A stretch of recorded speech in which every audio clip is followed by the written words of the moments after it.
आपका अपना प्रोग्राम सियासत की बातें।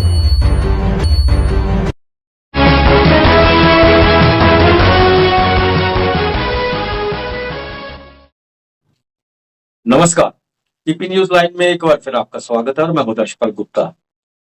जम्मू कश्मीर में चुनावों की तैयारियां तेजी से हो रही है और कल 10 सालों के बाद जम्मू के लोगों को मौका मिलेगा कि पहले चरण के लिए वो मतदान करेंगे। 10 साल के लंबे इंतजार के बाद सभी पॉलिटिकल पार्टीज लगी हुई हैं अपना अपना प्रचार करने के बीच में। और इस बीच में हमारे साथ है मुनीष सानी जी, शिवसेना उद्धव ठाकरे के प्रेसिडेंट है जम्मू कश्मीर के। शिवसेना ने तकरीबन 50 साल से ज्यादा हो गया यहाँ पे जम्मू कश्मीर में उनकी जो इकाई बनी। इस बीच में भारतीय जनता पार्टी के साथ भी रहे, तो उसके बाद 2 शिवसेना बन गई। उसके बाद शिवसेना का जम्मू के अंदर एक बड़ा रोल रहा। जम्मू, खासकर जम्मू डिवीजन में कभी भी कहीं भी जरूरत पड़ती थी, कहीं धार्मिक की जरूरत पड़ती थी, कहीं पोलिटिकल जरूरत पड़ती थी, हमेशा शिवसेना जो है सामने आती रही। लेकिन शिवसेना ने जम्मू कश्मीर में असेंबली चुनाव नहीं लड़ा। हालांकि मुझे याद है कि कारपोरेशन का एक चुनाव उनके कैंडिडेट ने लड़ा था, लेकिन जो असेंबली के चुनाव नहीं लड़े। ये पहली बार 50 साल से ज्यादा शिवसेना को जम्मू कश्मीर में आए हो गया। पहली बार जम्मू कश्मीर में असेंबली चुनाव लड़ने जा रही है और उसमें से 12 जो इन्होंने कैंडिडेट जो है अपने मैदान में उतारे हैं। आज हम इसके बारे में चर्चा करेंगे। हमारे साथ मनीष सानी जी। मनीष जी, आपका बहुत बहुत स्वागत है। मनीष जी, बड़े अरसे के बाद आपको याद आया कि हमें भी चुनाव लड़ना चाहिए। महाराष्ट्र में आपकी हुकूमत है, महाराष्ट्र में बनी हुकूमत, चली हुकूमत को एक लंबा सफर है। बाला साहब का बहुत बड़ा नाम है शिवसेना में, उस शिवसेना का नाम लेके आदर के साथ उनका सरकार लोग करते हैं। और जम्मू कश्मीर में भी तकरीबन 60 साल के करीब हो गया आपका यहाँ शिवसेना का बना।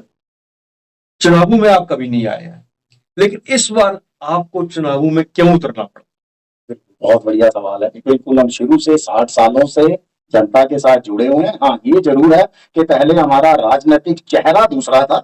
हम जिस पार्टी के ऊपर विश्वास करते थे, जिसको हमने अपना राजनीतिक चेहरा बना रखा था, और लगातार हम उनके साथ जो है एक साथ कंधे से कंधा मिलाकर चल रहे थे। और 27 साल उनको हमने अपनी विचारधारा के साथ उंगली पकड़कर चलना भी सिखाया। मगर आखिर में जो है हमें जो धोखा मिला, उस धोखे से हम जो है परेशान हो गए। उस परेशानी के कारण हमारे पक्ष प्रमुख माननीय उद्धव बाला साहब ठाकरे के निर्देशानुसार अब हम अपने बलबूते पर, ना केवल जम्मू कश्मीर में, पूरे देश के अंदर अब जो है शिवसेना चुनाव लड़ेगी। देखिए, हम जनता के साथ पहले से ही जुड़े रहे हैं, सामाजिक तौर पर, धार्मिक तौर पर, और अब समय आ गया कि हम दूसरों पर विश्वास करना जो है बंद करें, अपने गठबंधन के साथियों पर। क्योंकि जिस जिसको शिवसेना ने आगे लेकर आए हैं उसने हमें जो है धोखा दिया है। और बीजेपी तो इसकी सबसे बड़ी मिसाल है कि हमें खत्म करने का प्रयास किया गया। महाराष्ट्र में शिवसेना के साथ क्या हुआ, आपने अपने जो है शुरू के संबोधन में भी बताया। हमारे 2 टुकड़े कर दिए गए। जम्मू कश्मीर की तरह ही शिवसेना का भी वहां पर वही हाल किया गया। यहाँ जम्मू कश्मीर के 2 टुकड़े कर दिए गए, वहां शिवसेना के 2 टुकड़े कर दिए गए। यहाँ जम्मू कश्मीर की पहचान छीन ली गई, वहां जो है हमारे से हमारा चुनाव निशान छीन लिया जाता है। मगर उसके बावजूद भी शिवसेना निडरता के साथ पूरे शेरों की भांति, जो हमारे संस्थापक मंत्री बाला साहब ठाकरे जी के विचारों ने हमें सिखाया है, हम फिर से चुनाव मैदान में उतरे। और ये हमने दिखा दिया कि आप शिवसेना से उसका नाम छीन लो, पहचान छीन लो, चुनाव निशान छीन लो, मगर जनता का जो समर्पण है, जनता का जो प्यार है शिवसेना के प्रति और ठाकरे परिवार के प्रति, वो लोकसभा चुनावों में पूरी तरह से झलक कर सामने आया है। और यही जम्मू कश्मीर के चुनावों में भी होने जा रहा है। मनीष जी, आप कितने कैंडिडेट यहाँ उतारते हैं? देखिए, हमने 12 उम्मीदवार उतारे और पहली बार, हम इतिहास के अंदर पहली बार उस पार्टी जो देश की सबसे बड़ी राजनीतिक पार्टी कहती है, सबसे अमीर पार्टी अपने आप को कहती है, और पिछले 10 सालों से इसमें कोई दो राय भी नहीं है, वो देश की सत्ता भी संभाले हुए है। और जम्मू कश्मीर के नाम पर उसने, उस पार्टी ने पूरे देश के अंदर अपनी वोट बैंक की राजनीति की। उस पार्टी भी कश्मीर के अंदर अपने पूरे 47 सीटों पर उम्मीदवार नहीं उतार रही। हमने पहली बार जो है ना केवल जम्मू में बल्कि कश्मीर में भी अपने 2 उम्मीदवार जो है उतारे थे। वो जरूर जरूर बताऊंगा आपके कि किसी कारणवश अब चुनाव आयोग ने क्या किया, या हो सकता है हमारे उम्मीदवार से कोई गलती रह गई, उनका नामांकन जो है वो हमारे उम्मीदवारों का कश्मीर में रद्द कर दिया गया। मगर जम्मू संभाग के अंदर हमारे तमाम उम्मीदवार जो है वो चुनाव मैदान में डटे हुए हैं। बिल्कुल आज जो है प्रचार खत्म हो चुका है, कल पहला मतदान है। मैं तो पहले चरण का मतदान है, आपके माध्यम से तमाम जम्मू कश्मीर के वासियों को कहूंगा कि बढ़ चढ़कर अपने मतदान का इस्तेमाल करें और एक रिकॉर्ड बनाएं। देखिए 10 साल के बाद आपको मौका मिला है अपनी चुनी हुई सरकार चुनने का, इसका जो है भरपूर उपयोग करें और उन लोगों को जरूर सबक सिखाएं जिन्होंने जम्मू कश्मीर के साथ छल किया है, आप लोगों के अधिकारों का हनन किया है, और यही मौका है अपना बदला लेने का, अपना सबक सिखाने का। मनीष जी, आप गठबंधन का एक घटक है और गठबंधन में नेशनल कॉन्फ्रेंस कांग्रेस मिलकर चुनाव लड़ रही है, आप इनके साथ क्यों नहीं? देखिए शिवसेना, देखिए हमने कभी सत्ता का लोभ नहीं किया। अगर सत्ता का हम चाहते तो जब हमारे वंदनीय बाला साहब ठाकरे अगर होते तो मुझे लगता है वो आज उस समय देश के प्रधानमंत्री भी बन सकते थे और कोई ताकत नहीं थी जो उनको प्रधानमंत्री बनने से रोकती। मगर उन्होंने कभी चुनाव नहीं लड़ा, वो सत्ता में नहीं आए, चाहे रिमोट कंट्रोल उन्होंने अपने पास रखा, वो उनको कुदरती जो है वो देन थी एक कि उनकी पकड़ इतनी मजबूत थी कि तमाम राजनीतिक पार्टियां और तमाम कद्दावर नेता जो है मातोश्री के दरवाजे पर, उनकी जो है दहलीज पर आके नतमस्तक होते थे। मगर जम्मू कश्मीर के अंदर जो हमारी विचारधारा है, हमने कभी अपनी विचारधारा के साथ समझौता नहीं किया। हमने बीजेपी को भी छोड़ा, इसलिए छोड़ा क्योंकि वो अपने वचन से मुकरे और हमारे लिए प्राण जाए पर वचन ना जाए, हम इस नीति पर जो है काम करते हैं। हमने एक झटके के अंदर बीजेपी को अलग कर दिया। देखिए आप देखिए, जब तक हमारा बीजेपी के साथ जो है गठबंधन रहा, कोई भी इतिहास का पन्ना उठाकर देख लीजिए, हमने अगर बीजेपी को समर्थन दिया तो कभी हमने अपना समर्थन सरकार के चलते बीच में कभी वापस नहीं लिया। यानी हमने अपनी विचारधारा के साथ या अपने गठबंधन के साथियों के साथ कभी धोखा नहीं दिया। हम निडरता के साथ आगे आते हैं, हम निडरता के साथ कहते हैं कि ये गठबंधन हमें पसंद नहीं है, ये विचारधारा हमें पसंद नहीं है। और यही जम्मू कश्मीर में भी हुआ। हमने बहुत बार मंच शेयर किए, डॉक्टर फारूक अब्दुल्ला के साथ किए, महबूबा जी के साथ किए, कांग्रेस के साथ किए, मगर वो एक कॉमन मिनिमम प्रोग्राम के अंदर हम मंच शेयर करते थे, हम एक मंच पर बैठते थे और जनता के इश्यूज को उठाते थे।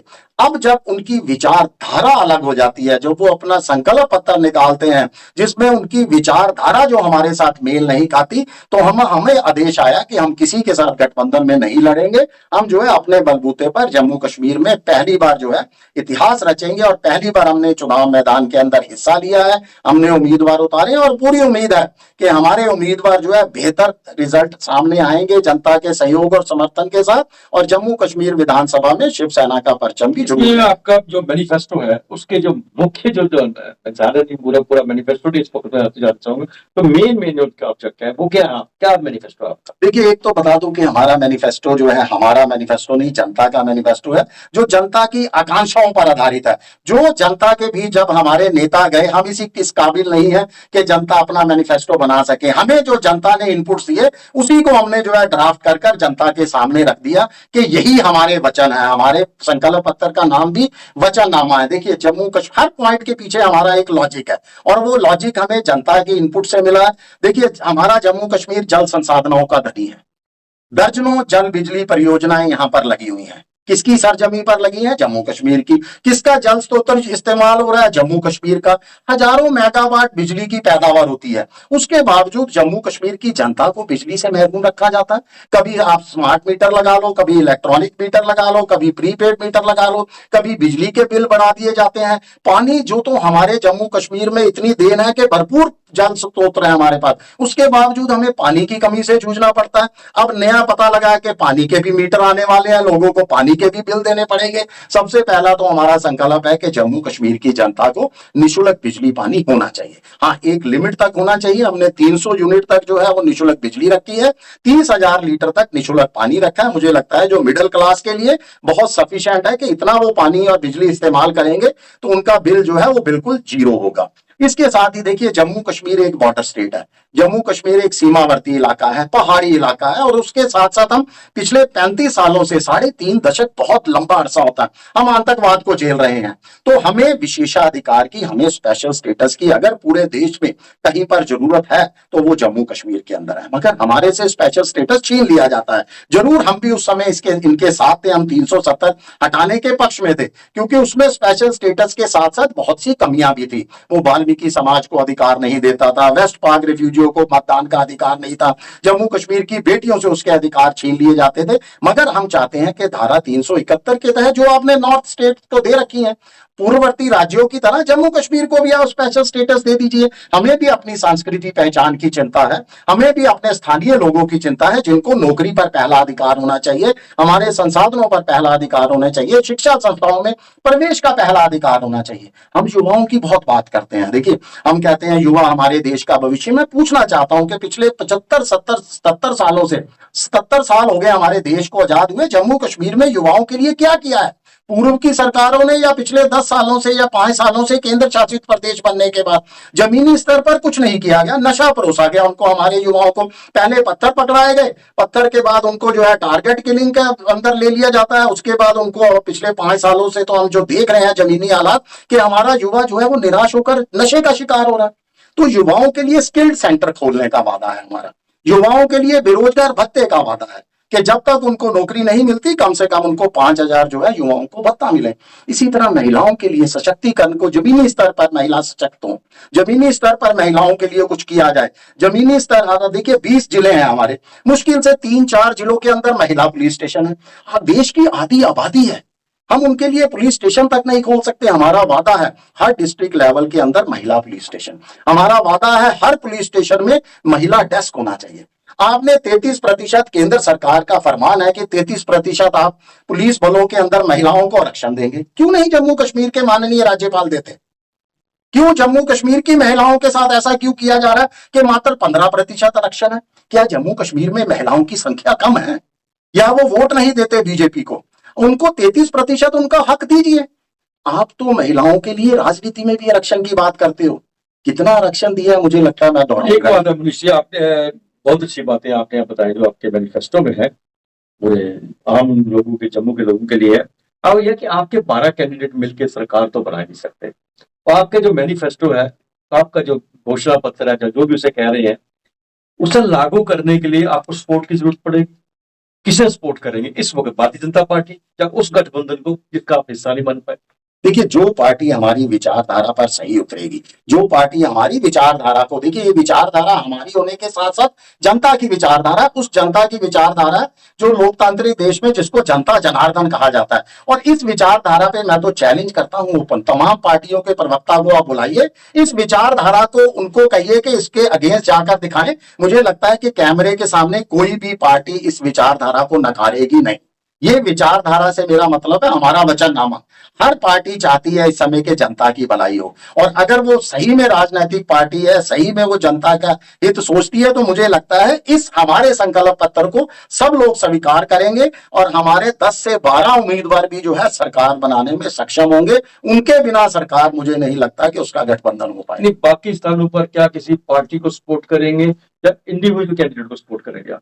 देखिए, बिल्कुल हम इस पर, बहुत बढ़िया आपका सवाल है, और यही हमारा सवाल जो है आपस में हमारे कोर कमेटी में भी डेली रोजाना उठाया जाता है कि कम से कम जिन सीटों पर हमने जो है अपने उम्मीदवार नहीं खड़े किए, अब हम वो चेहरे देख रहे हैं। देखिए, अगर हम पार्टियों के ऊपर जाएंगे तो जो मुझे लगता है कांग्रेस ने अगर नेका के साथ गठबंधन किया तो इस समय कांग्रेस पर आरोप है, क्योंकि हम आरोप को जो है खुले तौर पर बोलते हैं कि कांग्रेस के ऊपर आरोप है कि वो नेका गठबंधन को जो है, वो नेका गठबंधन का हिस्सा होने के कारण शायद नेका के संकल्प पत्र को जो है वो सपोर्ट कर रहे हैं। बल्कि अगर हकीकत देखा जाए तो ऐसा नहीं है, उनका अपना भी संकल्प पत्र है। मगर जो कॉमन मिनिमम प्रोग्राम होता है, हम देख रहे हैं कि कौन से चेहरे हैं जो जनता की आवाज उठाते हैं पार्टी स्तर से ऊपर उठकर, और बहुत सारे, जम्मू में भी बहुत सारे ऐसे चेहरे हैं। हम 1-2 दिनों में खुलासा करेंगे जिन सीटों पर हम नहीं हैं, ताकि हमारे समर्थन जो है उन्हें वोट। इससे ये है कि जिस तरह से आप भारतीय जनता पार्टी की को सपोर्ट नहीं कर रहे हैं, गठबंधन को आप सपोर्ट नहीं कर रहे हैं, उनका जो संकल्प पत्र आपका और उनका 370 वो लाना चाहते हैं, आप नहीं लाना चाहते, 371 लाना चाहते हैं। आप जो पार्टी का इंडिविजुअल किसी को सपोर्ट करेंगे, अपनी पार्टी लाइन से अलग नहीं जाएगा, अपनी पार्टी लाइन में चलेगा।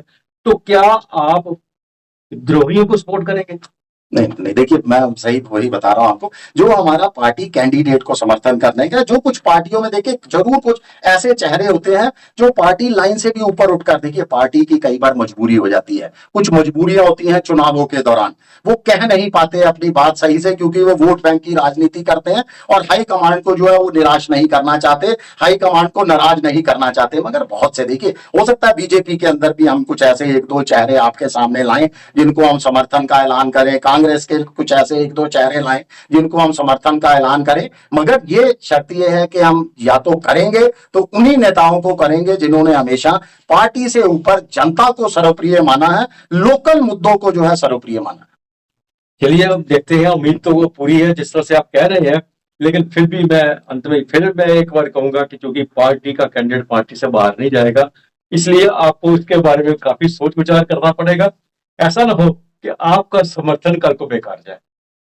मनीष जी, आप स्टूडियो में आए और अपने पार्टी के बारे में, अपनी विचारधारा के बारे में हमारे दर्शकों को बताया, इसके लिए आपका बहुत बहुत धन्यवाद। अगले प्रोग्राम में फिर आपसे भेंट होगी, तब तक इजाजत दीजिए। नमस्कार।